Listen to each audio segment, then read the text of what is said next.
తండ్రి అయిన దేవుడు, తండ్రి అయిన దేవుడు, ఒక్కడైన దేవుడు ఎన్నో విషయాల మీద అవగాహన కల్పించడానికి గ్రంథాన్ని మన చేతులకు ఇచ్చాడు.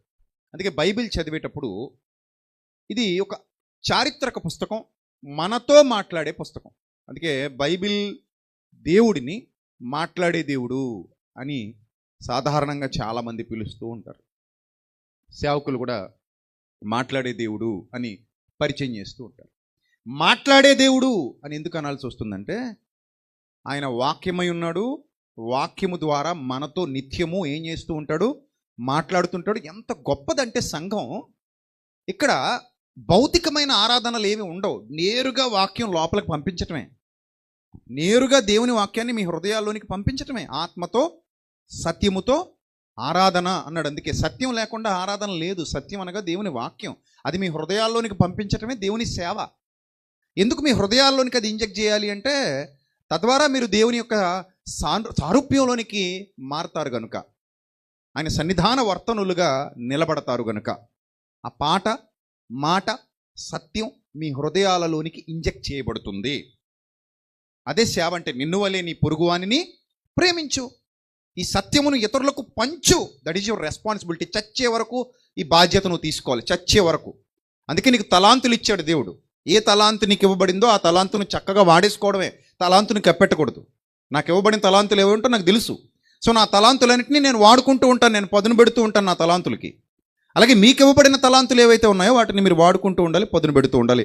ఓవరాల్గా మనిషిని చైతన్యపరచడం, మనిషిని ఆలోచింపచేయటం, మనిషిని జ్ఞానిగా చేయటం, మనిషిని అజ్ఞానంలో నుండి బయటికి తీసుకొని రావడం, నిత్య జీవానికి నడిపించటం, ఇది దేవుని యొక్క విధి, ఆయన ఆలోచన. మరి అలాంటి దేవుడు విగ్రహము వట్టిది అన్నాడు. వట్టిదైన విగ్రహం విషయంలో ఎందుకంత సీరియస్గా ఉన్నాడు ఆయన? విగ్రహము వట్టిది అని చెప్పింది ఎవరు? దేవుడే కదా. మరి ఎందుకంత సీరియస్ అయిపోయాడు పాత నిబంధన కాలం నుంచి? అంటే దేవుడికి విగ్రహం అంటే అసహ్యమా? ఇంతకీ విగ్రహాన్ని పొడి చేస్తే ఏమొస్తుంది? ఏమొస్తుంది? విగ్రహాన్ని పొడి చేస్తే ఏమొస్తుంది? రా మెటీరియల్ అవుతుంది. అంటే ఏమవుతుంది? బంగారంతో చేస్తే బంగారపు పొడి అవుతుంది, ఇత్తడితో చేస్తే ఇత్తడి పొడి అవుతుంది, వెండితో చేస్తే వెండి పొడి, మట్టితో చేస్తే మట్టి పొడి. అంతేనా? అణువులు పరమాణువులుగా మారిపోద్ది. అంతేనా? బూడిదతో చేస్తే బూడిదైపోద్ది. అంతే. మరి అది ఆయన సృష్టిలో భాగమేగా. పొడి చేస్తే ప్రకృతిలో కలిసిపోద్దా? కలిసిపోదా? పొడి చేస్తే ప్రకృతిలో కలిసిపోద్దా? ఎవడైనా గుర్తించగలడా ఇక దాన్ని? పొడి చేసి ప్రకృతిలో కలిపితే ఎవడైనా గుర్తించగలడా? గుర్తించలేడు. అలాంటి చిన్నదానికి ఎందుకు అంత సీరియస్ అయిపోయాడు ఆయన? అంత చిన్న విషయాన్ని ఎందుకు ఇశ్రాయేలీల కాలంలో అంత పెద్దగా మాట్లాడడం ఎందుకు? వాటి గురించి పదే పదే మాట్లాడడం ఎందుకు అని అంటే, మీరు గమనించండి, బైబిల్ గ్రంథాన్ని జాగ్రత్తగా చదవండి. దేవునికి విగ్రహాలంటే అసహ్యం కాదు.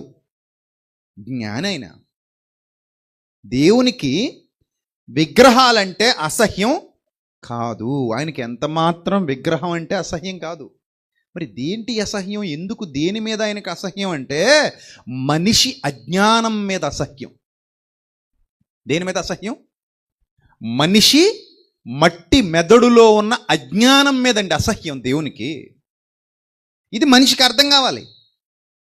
మట్టి బొమ్మలు ఎన్ని చేసినా అందులో ఏ శక్తి ఉండదని మనకు తెలుసు. అది మరియ బొమ్మ కావచ్చు, యేసు ప్రభు బొమ్మ కావచ్చు, ఇంకేదైనా బొమ్మ కావచ్చు, నీ బొమ్మ నా బొమ్మ కావచ్చు, ఏ బొమ్మ అయినా కావచ్చు. అది మానవుని హస్తకృతం, అందులోకి ఏం ఉండదు, అందులోకి ఏం వెళ్ళదు. అది వట్టిది. వట్టిదని బైబిలే చెప్పింది, నేను చెప్పడం కాదు. దాని విషయంలో దేవునికి ఎందుకంత బాధ, ఎందుకంత కోపం, ఎందుకు ఆ ఉగ్రత, ఎందుకు ఆ కఠినమైన నిబంధనలు, నియమాలు, ఆజ్ఞలు అని అంటే మనిషి అజ్ఞానాన్ని పారద్రోలాలని దేవుడు అనుకున్నాడు తప్ప ఆ పదార్థాల విషయంలో ఆయనకంత సీరియస్నెస్ ఏమీ లేదు. ఎందుకంటే ముడి పదార్థాలన్నీ ఆయన హస్తకృతాలే కదా. ముడి పదార్థాలన్నీ ఎక్కడి నుంచి వచ్చాయి? ఆయన హస్తకృతాలే కదా. ఆయన చేస్తేనే కదా ఈ ప్రకృతి అంతా వచ్చింది. కలిగి ఉన్నది ఏది ఆయన లేకుండా కలగలేదు. సమస్తము ఆయన వలన కలిగింది, సమస్తానికి ఆయనే సృష్టికర్త. ఎవరు? సృష్టికర్త. మరి అలాంటి ఆయన ఎందుకు ఇంత సీరియస్ అయ్యాడు అనేది మనం చూస్తే ఒక పాయింట్ మీకు చెప్తాను. మనం తినే ఆహార పదార్థాలన్నీ ఎందులో నుంచి వస్తున్నాయి? మట్టిలో నుంచి వస్తున్నాయి, అవునా? మనం తినే ఆహార పదార్థాలన్నీ ఎక్కడి నుంచి వస్తున్నాయి? మట్టిలో నుండి. మట్టి వాటిని పుట్టిస్తుంది. మట్టే వాటిని పుట్టిస్తుంది. అందుకే మన వాళ్ళు భూతల్లని, భూమాతని, ఆ భూమిని కూడా ఒక స్త్రీతో పోల్చి గౌరవించడం జరిగింది. మట్టి పుట్టిస్తుంది. ఆహార పదార్థాలన్నీ మట్టిలో నుండి పుడుతున్నాయి. వాటిని తింటున్నాం. విత్తనాలు మొలకెత్తుతున్నాయి, వాటిని భుజిస్తున్నాం, హ్యాపీగా తింటున్నాం, కడుపు నింపుకుంటున్నాం కదా. మరి ఇప్పుడు మట్టిలో నుండి వచ్చే ఆహార పదార్థాన్ని తింటున్నటువంటి మనం మన బిడ్డ మట్టిని తింటుంటే ఏం చేస్తాం? మన బిడ్డ మట్టి తింటే ఏం చేస్తాం? మట్టి తీసుకుని నోట్లో పెట్టుకున్నాడు అనుకోండి, మొత్తం నవ్వులుకుని తింటున్నాడు అనుకోండి, పిల్లాడు కానీ పాప కానీ, ఖచ్చితంగా తల్లి తండ్రి ఏం చేస్తారు? కొడతారు, బుద్ధి చెప్తారు, తప్పురా అంటారు, తప్పురా అంటారు. ఇంతకీ మీ కోపం మట్టి మీద, బిడ్డ మీద?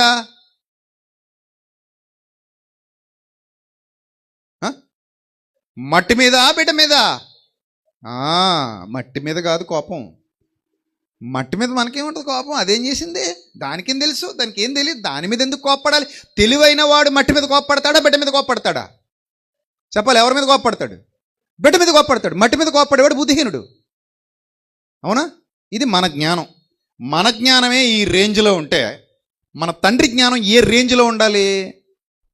మనతో చెప్పించుకుంటాడు ఆయన. మనకంటే చిన్నోడా ఆయన? ఎక్కడుంటాడు ఇప్పుడు ఆయన? మన తండ్రి ఆయన, మన గురువు ఆయన. మనకంటే పైన ఎక్కడో ఉంటాడు ఆయన. కాబట్టి ఆయన కోపం మట్టి మీద కాదు, ఆయన బాధ మట్టి మీద కాదు, ఆయన ఆవేదన మట్టి మీద కాదు, పదార్థాల మీద కాదు. ఆ పదార్థాలను రూపకల్పన చేసి వాటిని ఆయనకు, ఆయన మహిమకు ఆపాదిస్తూ అజ్ఞానంలో బ్రతుకుతున్న మనిషి ఆలోచనల మీద దేవుని కోపం రగులుకుంటుంది. అరే నీకు అసలు బుర్ర లేదా, బుద్ధి లేదా, జ్ఞానం లేదా? నేనేంటి? నాతో కనెక్ట్ అవ్వు. విశ్వనాయకుడిని నేను, విశ్వానికి సృష్టికర్తను నేను, ఈ విశ్వంలో శక్తివంతుడను నేను, సమస్తాన్ని నడిపిస్తున్నవాడను నేను, సమస్తాన్ని నడిపిస్తున్నవాడను నేను. అలాంటి శక్తిమంతుడనైన నన్ను తెలుసుకోవటం, నా గురించి అర్థం చేసుకోవడం మానేసి ఆత్మగా ఆత్మ అయిన తండ్రి అయిన దేవుణ్ణి, ఆత్మ అయిన దేవుణ్ణి కనెక్ట్ అవ్వడం, అర్థం చేసుకోవడం, ఆయనతో ఏకీభవించడం మానేసి నేను సృష్టించిన పదార్థాలలో కొంత పదార్థాన్ని తెచ్చుకుని దాని ముందు సాగిలి పడుతున్నావు అంటే నువ్వు ఆ సోల్ కనెక్షన్ మిస్ అయిపోతున్నావు. ఏం మిస్ అయిపోతున్నావు? ఆ సోల్ కనెక్షన్ మిస్ అయిపోతున్నావు. నువ్వు ఆ సోల్ కనెక్షన్ మిస్ అవ్వకూడదు. అక్కడ కనెక్ట్ అవ్వాలి. నువ్వు ఆ సోల్ కనెక్ట్ అవ్వాలి. అంతేనా? అది కనెక్ట్ అవ్వకపోతే దేవుడికి బాధ కలుగుతుంది. అది కనెక్ట్ అవ్వకపోతే దేవుడికి ఏం కలుగుతుంది? బాధ కలుగుతుంది. ఆ బాధ, ఆవేదన ఆయనకున్నాయి. ఎవరైనా భార్య భర్తలు ఉన్నారు ఇక్కడ? భార్య భర్తలు ఇద్దరు ఉన్నారు? ఒకసారి ఇటురా, నువ్వు రా. ఇప్పుడు చిన్న ఎగ్జాంపుల్ చెప్తాను మీకు. నీ దగ్గర మీ ఆయన ఫోటో ఉందా తల్లి? ఉందా? చూపి. అదే ఎక్కడున్నా పర్లేదు, చూపించు. కొంచెం వేదిక మీదకి రాను, ఆ ఫోటో పట్టుకొని. అని మీకు అర్థమయ్యే భాషలో చెప్తాను. ఇప్పుడు ఈ అమ్మాయి వాళ్ళ ఆయన్ని ఎంతో ఇష్టపడి పెళ్లి చేసుకుందండి. ఇప్పటికే చాలా ఇష్టపడుతుందండి. వీళ్ళిద్దరూ అన్యోన్య దంపతులు. వీళ్ళిద్దరితో ఒక అన్యోన్య దాంపత్యం. సరే, సంతోషం. ఇప్పుడు ఈ అమ్మాయి మొబైల్లో వాళ్ళ ఆయన ఫోటో ఉందే, చూపి. ఇదిగో ఉంది కదా. ఇప్పుడు నా పాయింట్ ఏంటంటే, ఈ అమ్మాయి మొబైల్లో వాళ్ళ ఆయన ఫోటో ఉంది. ఇప్పుడు నీ ఏజ్ ఎంతమ్మా? 21 years అట. నీకు 90 ఏళ్ళు వచ్చేంత వరకు ఈ ఫోటోతోనే కాలం గడపాలమ్మా. మీ ఆయన నీకు కనబడ్డు, నీ దగ్గర రాడు. ఏం చేస్తావు చెప్పు? నీకు 90 వచ్చాక వస్తాడు మళ్ళీ. అప్పటి వరకు అమెరికా బావయ్య అశోక్.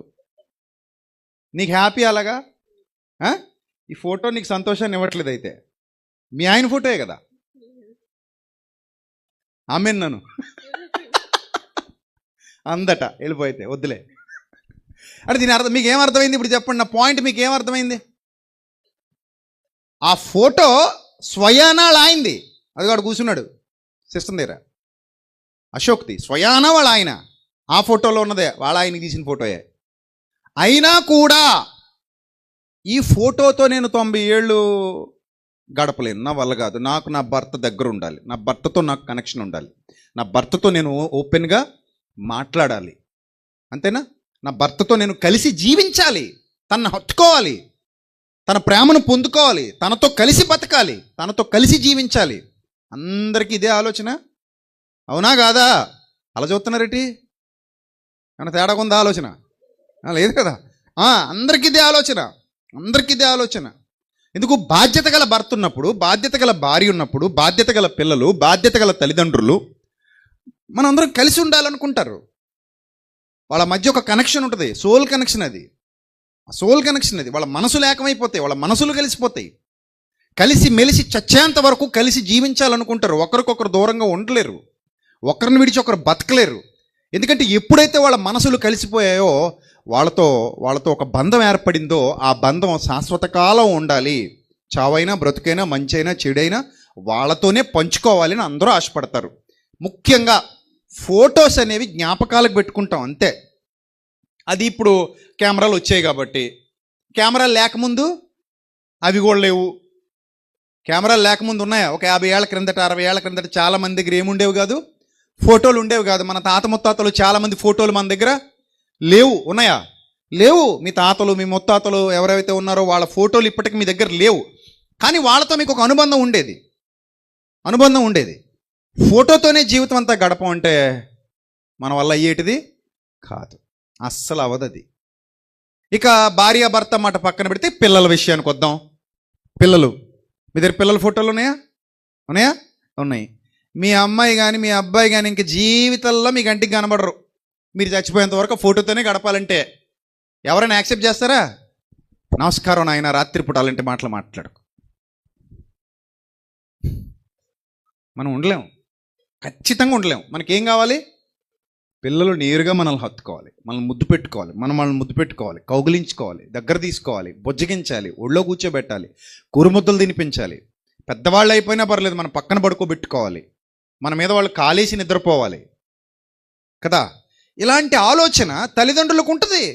పిల్లల పట్ల ప్రేమ ఉంది. ఈ ప్రేమకు మూలం ఎవరంటే దేవుడు. బంధాలు అర్థమయ్యాయి, బంధుత్వాలు అర్థమయ్యాయి, స్నేహాలు అర్థమయ్యాయి, భార్య అర్థమైంది, భర్త అర్థమయ్యాడు, పిల్లలు అర్థమయ్యారు, అందరూ అర్థమయ్యారు. కానీ ఎన్నిటికీ మూలమైన దేవుడు మాత్రం మనిషికి అర్థం కాల. ఇక్కడేమో ఫోటో కుదరదు, ఇక్కడ ఒరిజినల్ ఫోటోయే కుదరదు, అక్కడ అసలు ఎలాగుంటుందో తెలియని ఫోటో కుదురుతుంది. ఎంత విచిత్రంగా చూసావా? ఇక్కడ ఒరిజినల్ ఫోటో కుదరదు మనకి, కానీ అక్కడ అసలు ఎలా ఉంటుందో తెలియదు. కానీ ఒకటి క్రియేట్ చేసి ఒక డిజైన్, యేసుప్రభు బొమ్మ అంట, ఎన్ని ఉన్నాయో యేసుప్రభు బొమ్మలు, అందులో ఏది ఒరిజినల్ మనకు తెలియదు. మరియమ్మ బొమ్మ, ఎన్ని ఉన్నాయో మరియమ్మ బొమ్మలు, అందులో ఏది ఒరిజినల్ మీకు తెలియదు. కుదురుతుంది మీకు, ఇంట్లో పెట్టేసుకున్నారు, సరిపోయింది, అమ్మయ్యా చాలు. కొంతమంది అయితే కారులో టిక్ మంది తగిలిచ్చేస్తారు, అంతే, సరిపోయింది. ఇంకంతే, కారులో యేసుప్రభు బొమ్మ ఉందా, సరిపోయింది. గోడకి యేసుప్రభు బొమ్మ అంటించామా, సరిపోయింది, అంతే. మెడలో సిలువ వేసామా, సరిపోయింది. చేతికి ఉంగరం పెట్టామా, సరిపోయింది. మంగళసూత్రం మీద ముద్ర గుద్దించామా, సిలువ ముద్ర, సరిపోయింది. It's over. అంటే దేవుడు మనతో ఉన్నట్టే. మరి అలాగే మీ ఆయన గారి ఫోటో కూడా మంగళసూత్రం మీద వేసేయచ్చుగా. ఇలా లాకెట్ ఓపెన్ చేయగానే అందులో కనబడతాడు, సరిపోయింది అనుకుని ఇలా అనేసుకొని పాపలాడేసుకో, ఇక మళ్ళీ చూడకు. అవుతుందా? అవదు, అసలు అవదు. అమ్మో నిన్ను చూడక నేను ఉండలేను అంటారు. నిన్నే చూడాలనిపిస్తుంది, చూసిందే చూడబుద్ధి వస్తుంది అన్నట్టు, అంతే కదా. అలా ఉంటారు. అంటే అంత అటాచ్మెంట్ ఉంటుంది, అంత ప్రేమ ఉంటుంది, అంత ఆప్యాయత ఉంటుంది వాళ్ళ మధ్యలో. మరి ఇదంతా సోల్ కనెక్షనే కదండి. శరీరాల మధ్యలో ఉన్న శరీరాలు కలిసాయంటారా, మా మనసులు కలిసాయంటారా? భాష చెప్పండి, ఏమంటారు? శరీరాలు కలిసాయంటారా, మనసులు కలిసాయంటారా? ఏమంటారు చెప్పాలి, ఏమంటారు? మనసులు కలిసాయంటారు. చూపియండి మనసులు ఎక్కడున్నాయి? ఏమో ఎవడో తెలుసు అన్నాం, అంతే. భాష బాగుంది కదని వాడేసాం, అంతేనా? కాదు, నిజంగానే కలిసే, కనిపించమంతే. అవి అదృశ్యంగా ఉంటాయి. మనసులు కలిసాయి, అదృశ్యంగా ఉంటాయి. అందుకే ఒకరు లేకపోతే ఒకరు ఉండలేరు, ఒకరిని చూడకుండా మరొకరు గడపలేరు, బతకలేరు. అలా ఉంటారు చాలామంది. కేవలం మొగుడు పెళ్ళాలి అనుకోకండి. తల్లి బిడ్డలు, తండ్రి బిడ్డలు, అన్నా చెల్లెళ్ళు, అక్క తమ్ముళ్ళు, అన్నా తమ్ముళ్ళు, స్నేహితులు, ఇలా చాలామంది ఉంటారు. సోల్ కనెక్షన్ అంటారు. ఎక్కడున్నా సరే వాళ్ళు మన జ్ఞాపకాల్లో ఉంటారు. ఎంత దూరంలో ఉన్నా సరే వాళ్ళు మన జ్ఞాపకాల్లో ఉంటారు. చివరికి వాళ్ళు చనిపోయినా సరే జ్ఞాపకాల్లో నుండి బయటికి వెళ్ళరు.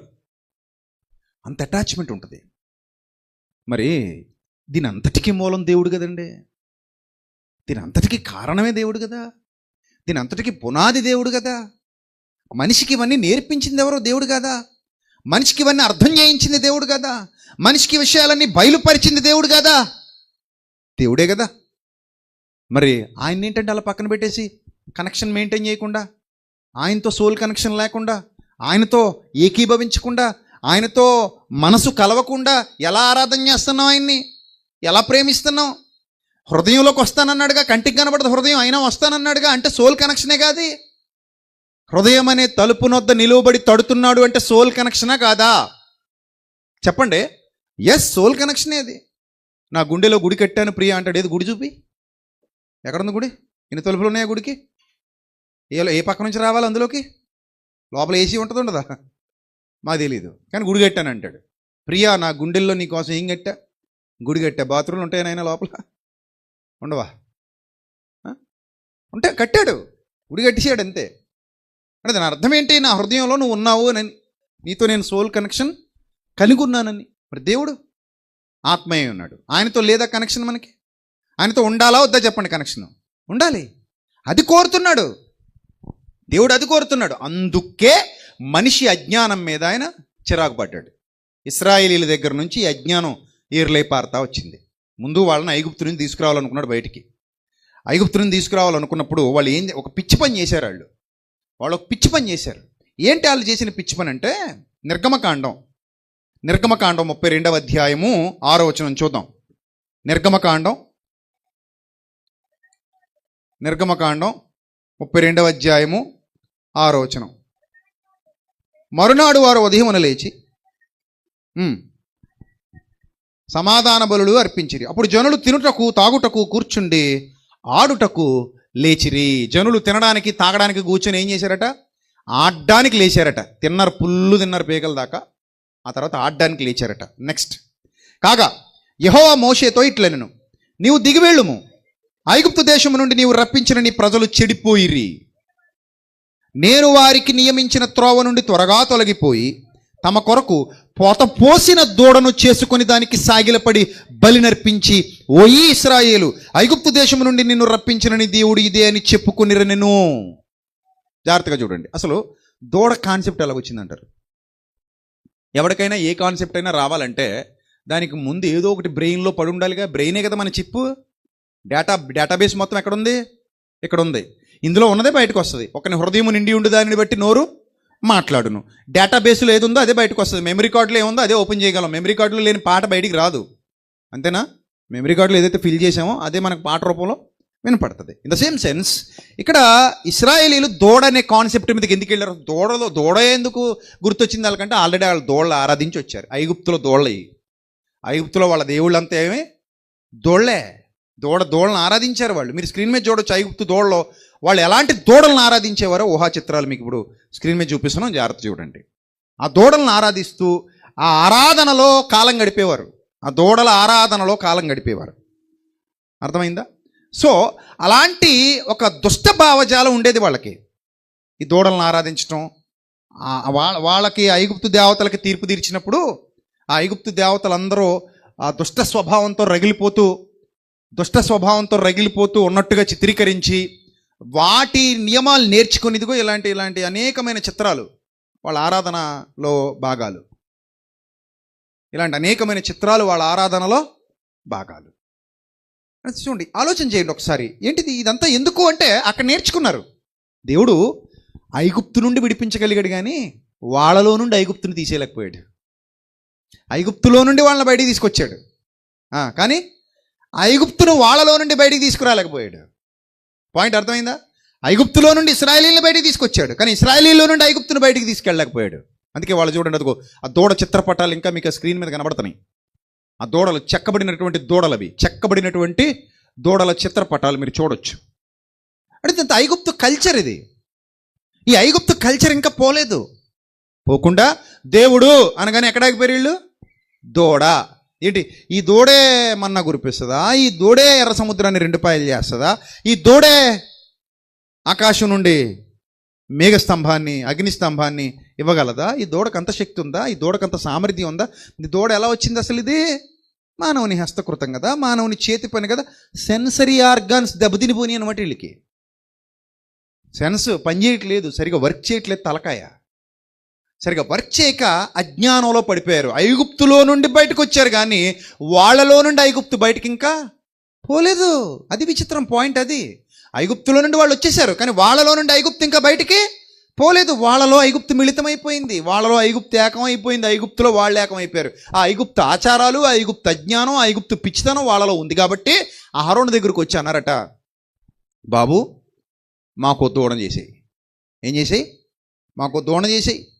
చూడండి, నేను మరియు యెహోవా ఇట్లా నేను ఈ ప్రజలను చూచాను, ఇదిగో వారు లోబడని వాళ్ళని ప్రజలు, కావున నీవు ఊరకుండుము, నా కోపం వారి మీద మండును అంటుంటే వాళ్ళు చూడండి, వాళ్ళు ఎలా వాళ్ళు ఒక దూడను తయారు చేసుకుని, ఇశ్రాయేలు ఐగుప్తు దేశంలో నుండి నేను రప్పించిన నీ దేవుడిది అనిరి.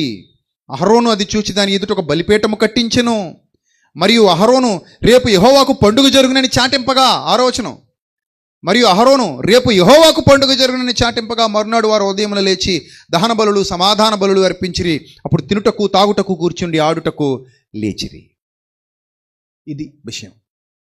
ఎంత అజ్ఞానాన్ని మెయింటైన్ చేస్తుంటే దేవుడికి బాధ కలిగింది. పిల్లలు ఎదగాలి. మట్టి తింటానంటే కుదరదు, ఇనప మొక్కలు తింటానంటే కుదరదు, పిచ్చి మొక్కలు తింటానంటే కుదరదు. జ్ఞానవంతులు కావాలి, వివేకవంతులు కావాలి. అప్పుడప్పుడు చూడండి, పిల్లలు మాట వినకపోతే కోపం వస్తుంది. మనకి కోపం వస్తుందా రాదా? అంటే వాళ్ళ మంచి చెప్తుంటే వాళ్ళకి అర్థం కాదు అది.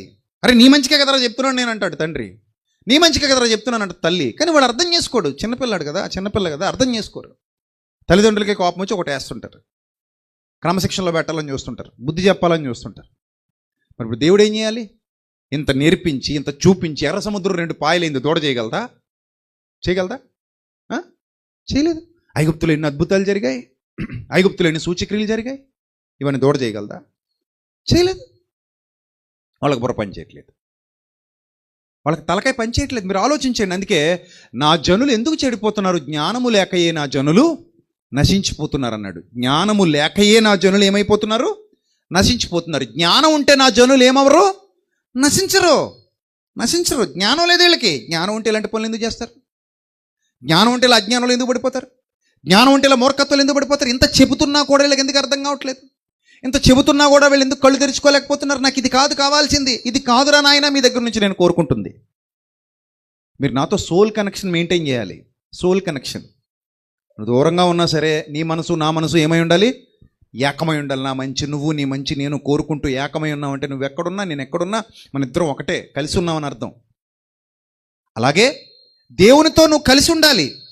దేవుడు కోరుతున్నాడు అలాగా. ఆ సోల్ కనెక్షన్ మెయింటైన్ చేయమని కోరుతున్నాడు.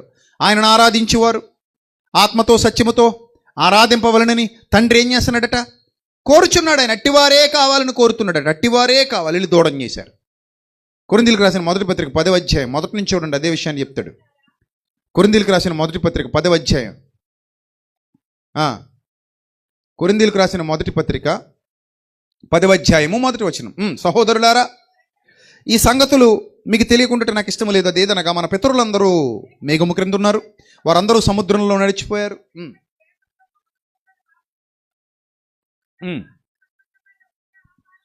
భుజించిరి, పానము చేసిరి. 5వ వచనం, అయితే వారిలో ఎక్కువ మంది దేవునికి ఇష్టలుగా ఉండకపోయిరి గనుక అరణ్యములో ఏమైరి? సంహరింపబడిరి. వారు ఆశించిన ప్రకారం మనము చెడ్డవాటిని ఆశింపకుండానట్లు ఈ సంగతులు మనకు దృష్టాంతములుగా ఉన్నవి అని చెప్పినా కూడా ఇప్పటికీ చాలా మందిలో అజ్ఞానం పోలేదే? ఇప్పటికీ చాలా మందిలో ఆ మూర్ఖత్వం పోలేదే? పదార్థాల వెంటబడుతున్నారు. ఏముంది పదార్థాల్లో?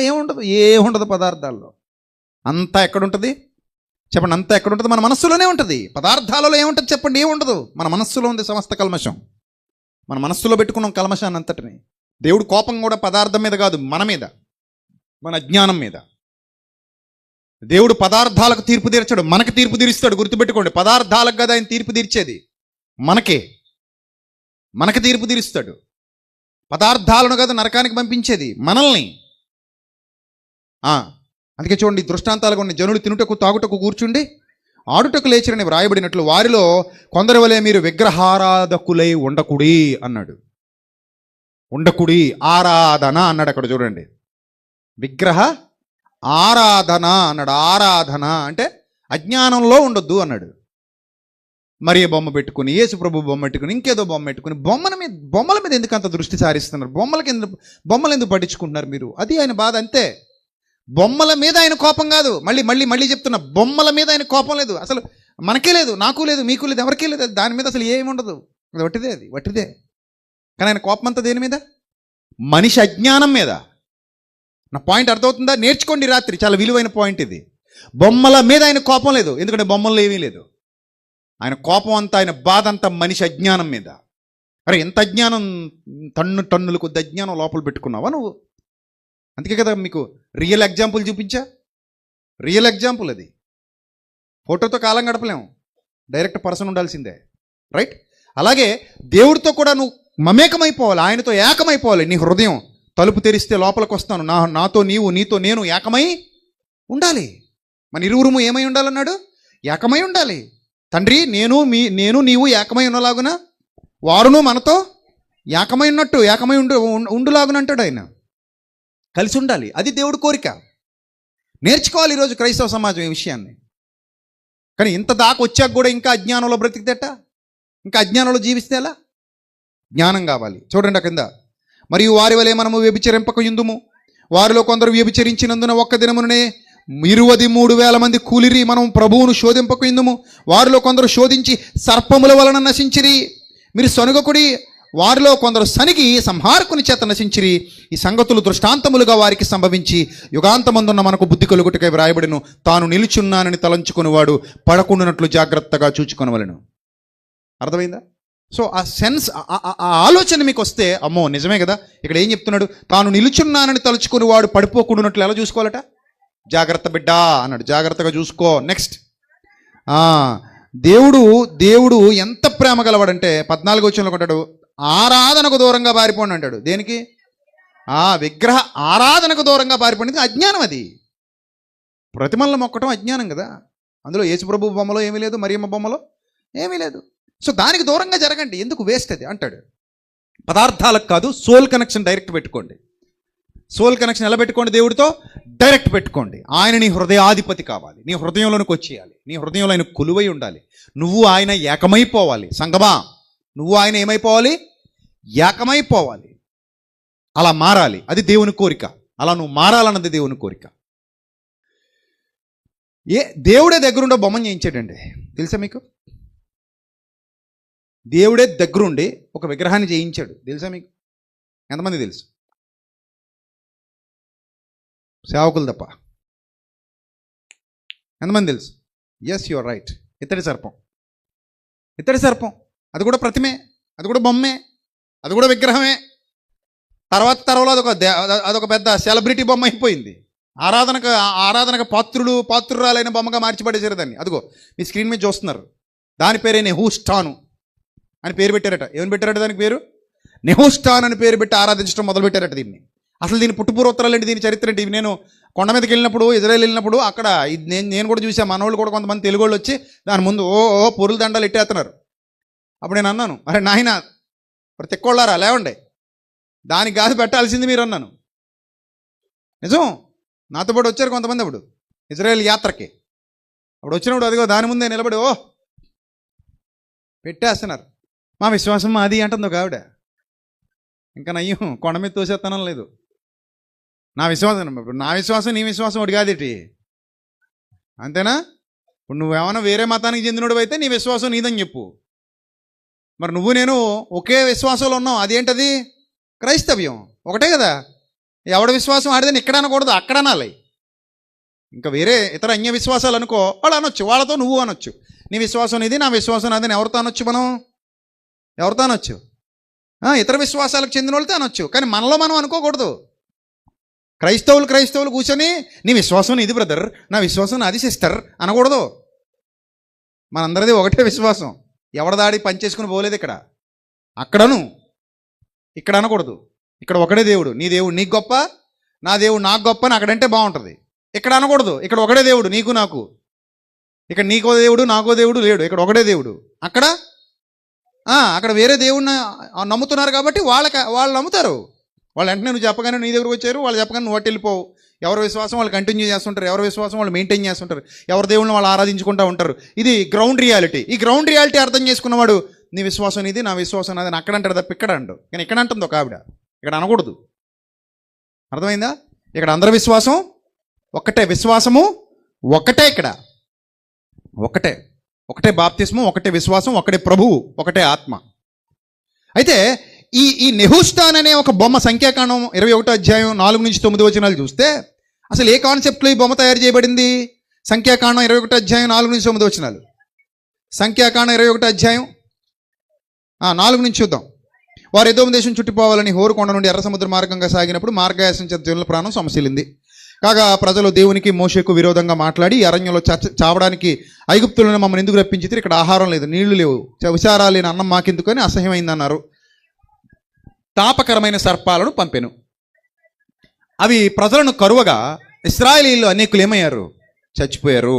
తర్వాత వచ్చి లబోదీపం అంటుంటే వేడుకుంటుంటే మోషే ప్రజల కొరకు 8వ వచనంలో ప్రార్థన చేస్తాడు. 8వ వచనంలో మోషే ప్రజల కొరకు ఏం చేశాడు? ప్రార్థన చేయగా, యెహోవా నీవు తాపకరమైన సర్పం వంటి ప్రతిమను చేయించి స్తంభము మీద పెట్టుము. చూసారా? దగ్గరుండి దేవుడే దేని చేయిస్తున్నాడు?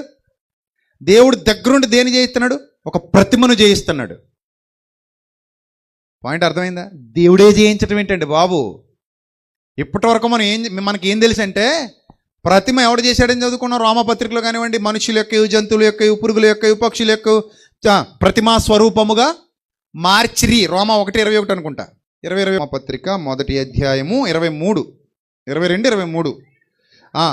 వారు అక్షయుడకు దేవుని మహిమను క్షయమగు మనుష్యుల యొక్కయు, పక్షుల యొక్కయు, చతుష్పాద జంతువుల యొక్కయు, పురుగుల యొక్కయు ప్రతిమా స్వరూపముగా మార్చిరి. ప్రతిమా స్వరూపముగా ఎవరు మార్చారు? మనుషులు మార్చారని మనం చదువుకున్నాం. కానీ ఇక్కడ ప్రతిమ చేయించింది ఎవరు? సంఖ్యాకాండం 21వ అధ్యాయం 4 నుంచి 9 వచనాలు చదువుతుంటే ఆ ప్రతిమను చేయించింది ఎవరు? దగ్గరుండి దేవుడే.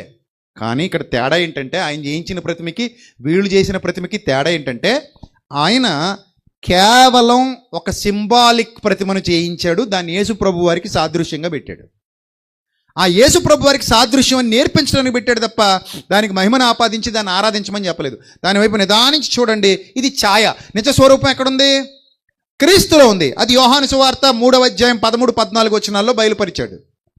యోహాను సువార్త 3వ అధ్యాయము 13, 14 వచనాల్లో ఆ విషయాన్ని బయలుపరిచాడు. మీరు రాసుకోండి, తర్వాత చదువుకోండి. అరణ్యంలో మోషే సర్పమును ఎలాగూ ఎత్తెనో అలాగే మనుష్య కుమారుడు కూడా ఏమవ్వాలి? ఎత్తబడాలి. మనుష్య కుమారుడు కూడా ఏమవ్వాలి? ఎత్తబడాలి. రైట్. అది ఆయన వ్రాయించినటువంటి విషయం. ప్రతిమ జస్ట్ సింబాలిక్గా పెట్టబడింది అక్కడ, సింబాలిక్గా అంతే. ఆరాధించడానికి పెట్టల. కానీ వీళ్ళు తర్వాత దాన్ని కూడా ఏం చేశారు? ఆరాధించడం మొదలు పెట్టేశారట. చూడండి, ఆ పాయింట్ కూడా రాజులు 2వ గ్రంథం 18వ అధ్యాయం 1 నుంచి 5 వచనాలు. రాజులు 2వ గ్రంథం 18వ అధ్యాయం 1 నుంచి 5 వచనాలు. రాజులు 2వ గ్రంథం 18వ అధ్యాయం 1 నుంచి 5 వచనాలు. ఇశ్రాయేలు రాజు యాలా కుమారుడైన హోషియా ఏలుబడిలో 3వ సంవత్సరం ముందు యోధా రాజు అహాజు కుమారుడైన హిజ్కియా ఏలనారంభించును. అతడు ఏలనారంభించినప్పుడు 25 ఏండ్ల వాడే యెరూషలేమునందు 29 సంవత్సరాలు ఏలాడు. 3వ వచనం, తన పితరుడైన దావీదు చేసినట్టు అతడు యెహోవా దృష్టికి పూర్ణముగా నీతిని అనుసరించెను. ఉన్నత స్థలములను కొట్టివేసి విగ్రహములను పగలగొట్టి దేవతా స్తంభాలు పడగొట్టి మోషే చేసిన ఇత్తడి సర్పాన్ని చిన్న భిన్నములుగా చేసెను. కారణం దానికి ఇశ్రాయేలీయులు నెహుష్తానని పేరు పెట్టి దానికి ధూపం వేయించి వచ్చి ఉండరి. పాయింట్ అది. దేవుడు చేయించినప్పుడు ఒట్టి ప్రతిమే, కానీ వీళ్ళు ఆ ప్రతిమకు మహిమను ఆపాదించే ప్రయత్నం చేశారు. ఈ ప్రతిమే మా తండ్రి అని చెప్పుకునే ప్రయత్నం చేసి అజ్ఞానంలోకి వెళ్ళిపోయారు. పిల్లలకు బొమ్మ కొనిస్తాం ఆడుకోవడానికి మాత్రమే, కానీ ఆ బొమ్మే మా నాన్న అంటే మాత్రం చిరాకు వస్తుంది. ఈ బొమ్మే మా అమ్మ అంటే మాత్రం చిరాకు వస్తుంది. నేను ఈ బొమ్మనే ప్రేమిస్తాను తప్ప నిన్ను ప్రేమించనంటే మాత్రం చిరాకు వస్తుంది. ఇదే సేమ్ ఇక్కడ. అంటే దీన్ని బట్టి మీకు ఏమర్థమైంది?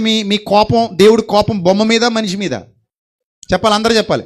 దేవుడి కోపం బొమ్మల మీద మనిషి మీద, మనిషి అజ్ఞానం మీద. ఇప్పుడు బొమ్మల మీద మనకెందుకు కోపం? మరి మీలో కోపం ఉందా లేదా? అబ్బో, పైకి కనబడిన కోపం చాలా ఉంది లోపల. అబద్ధాల మీద కోపం ఎందుకండి మీకు? అది అబద్ధం అని తెలిసింది, కోపం ఎందుకు? ద్వేషం ఎందుకు? పగ ఎందుకు? ప్రతీకారం ఎందుకు? ఎందుకు సీరియస్గా తీసేసుకుంటారు దాన్ని? అది ఒట్టిదే కాదా? ఒట్టిదే. ఎందుకు అంత సీరియస్గా తీసేసుకుంటారు దాన్ని? లైట్ తీసుకోవాలిగా. అబద్ధాన్ని లైట్ తీసుకోవాలా, సీరియస్గా తీసుకోవాలా? లైట్ తీసుకోవాలి. కానీ సీరియస్గా తీసుకునే వాళ్ళు ఉన్నారు లేదా? ఉన్నారని బుర్ర తక్కువ వాళ్ళు. మరి అంతే కదా, నీ బుర్ర ఇంకా ఎదగలా, దాన్ని ఎందుకని సీరియస్గా తీసుకుంటున్నావు? లైట్ తీసుకోదు, అబద్ధం. నీకు తెలుసు జ్ఞానివి నువ్వు, అజ్ఞానివి కాదు, అజ్ఞానివి నువ్వు. దేవుడు లైట్ తీసుకున్నాడు, సర్పాన్ని తయారు చేయించాడు, పెట్టాడు, సింబాలిక్గా పెట్టాడు. నా కుమారుడైన క్రీస్తుకి ఇది సాదృశ్యం. త్వరలో మీరు యేసు ప్రభుని చూసి రక్షణ పొందబోతున్నారు. యేసు వైపు నిదానించి చూచి ప్రతివాడు విషం నుంచి విడుదల పొందుతాడు, పాపం అనే విషం నుంచి. అది నేర్పిస్తున్నాడు దేవుడు ఇశ్రాయేలీలకి. అంతవరకు వాళ్ళకి ఏం పెట్టాడు? సింబాలిక్గా ఎత్తడి సర్పాన్ని పెట్టాడు. దాంట్లో ఏ మహిమ లేదు, మోషే తయారు చేశాడు దాన్ని. కానీ కొన్నాళ్ళకు వీళ్ళు దానికి నెహుష్టాన్ అని పేరు పెట్టి దాన్ని ఆరాధించడం మొదలుపెట్టారు. అక్కడ తప్పు చేశారు. అంటే ప్రతిమ మీద కోపం లేదు, ప్రతిమను ఆరాధిస్తూ అజ్ఞానంలో ఉన్న నీ మీద కోపం ఆయనకి. మట్టి మీద లేదు కోపం, మట్టి తింటున్నందుకు బిడ్డ మీద కోపం. బొమ్మ మీద లేదు కోపం, బొమ్మే మా అమ్మ అంటున్నందుకు ఆ అజ్ఞానం మీద కోపం, ఆ అజ్ఞానం మీద కోపం. సో మీ సోల్ కనెక్షన్ ఎక్కడ దేవుడితో మిస్ అవ్వకూడదు. ఎవరైనా సరే ఆయన ఆరాధించేవారు ఆత్మతో సత్యముతో ఆరాధించాలి. ఇక మిగిలిన ఆల్ వేస్ట్, దేన్ని పట్టించుకోకర్లా, సీరియస్గా తీసుకోవద్దు, దేన్ని లైట్ తీసుకోండి. కొంతమంది మేమండి మారు మనసు పొందామండి, క్రీస్తులోకి వచ్చామండి, వస్తే అవన్నీ పగలగొడుతున్నామండి, దగ్గరుండి వీడియో తీసి పెడతావా యూట్యూబ్లో? ఎవడ పెట్టమనండి, నేను ఎవడ పగలగొట్టమా? అంతెందుకు నీకు? ఎందుకు అంత అంత పిచ్చెందుకు నీకు? అంత కసి ఎందుకు? పగలగొడితే వాటిని నీ బుర్రకాయ పగలగొట్టాలి ముందు, అంతేనా? ఇది కల్లోలాలు రెచ్చగొట్టడం అంతే. ఇవి నువ్వు మారేవు, ఓకే మారేవు, ఏంటి ఇప్పుడు పగలగొట్టాలి? అవి అవసరం? అవి ఏమీ లేదక్కడ, ఏమీ లేదక్కడ, వట్టిదే. ముందు అక్కడ కదా ఎదగాలి మనం. ఏమీ లేదు, ఒట్టిదన్న స్థాయికి ఎదగాలి కదా, ఎదగలేకపోతున్నారు. పగలగొట్టి వీడియోలు పెట్టడం, మళ్ళీ ఈయనే దగ్గరుండి పగలగొట్టించడం, ఇళ్ళకెళ్ళి ఆ వీడియోలు ఫేస్బుక్లో పెట్టి అందరితో గడ్డి పెట్టించుకోవటం. ఎందుకు? మనకు అవసరమా? మనకు అవసరమా అని అడుగుతున్నాను నేను. ఇదంతా అవసరమా? అవసరం లేదు. అంటే రెచ్చగొడుతున్నారు చాలామందిని ఇలాంటి పిచ్చి పనులు చేసి. తప్పు తప్పు. క్రైస్తవ్యం నేర్చుకోవాలి. అందుకే మిమ్మల్ని మెట్టెక్కించాలని ప్రయాసపడుతున్నాను నేను. నా జ్ఞానం అర్థం కావాలి అంటే చాలా టైం కేటాయించాలి మీరు. అర్థమైందా? నేను చెప్పే మాటలు అర్థం కావాలంటే చాలా టైం కేటాయించాలి. సాదాసీదాగా వచ్చి కూర్చొని వినేసి వెళ్ళిపోతే నేను చెప్పేటువంటి సంగతులు మీకు అంత ఈజీగా అర్థం కావు. నేను చాలా లోతుగా మాట్లాడుతూ ఉంటాను, చాలా లోతైన సంగతులు నేర్పిస్తూ ఉంటాను. ఇవి అర్థం చేసుకోలేక కొంతమందికి చూడండి, అది అరిగించుకోవడం చేతనవ్వదు. బలమైన ఆహారం కొంతమందికి ఏమవ్వదు, అరగదు. అందుకే విరోచనాలు పెట్టేసుకుంటే చాలామందికి లూజ్ మోషన్స్. ఎందుకురా బాబు లూజ్ మోషన్స్ అంటే? అది అరగలేదండి నాకు. మరి తినకరా నాయన నువ్వు. బలమైన ఆహారము కొందరికే తగును అన్నాడు, చూశారు? అందరికీ తగదట, పౌలు భక్తుడు చెప్తాడు. అలాగా కొంతమంది అది అర్థం చేసుకునే స్థాయికి ఎదగలేకపోతున్నారు, ఇంకా కిందికి వెళ్ళిపోతున్నారు. కాబట్టి ఇప్పుడు చెప్పండి, మీరు పరిపూర్ణులైతే ప్రతిమల మీద కోపం ఉంటుందా? ప్రభుకుందా ప్రతిమల మీద కోపం? లేదు. దేని మీద ఉంది మరి ఆయన కోపం?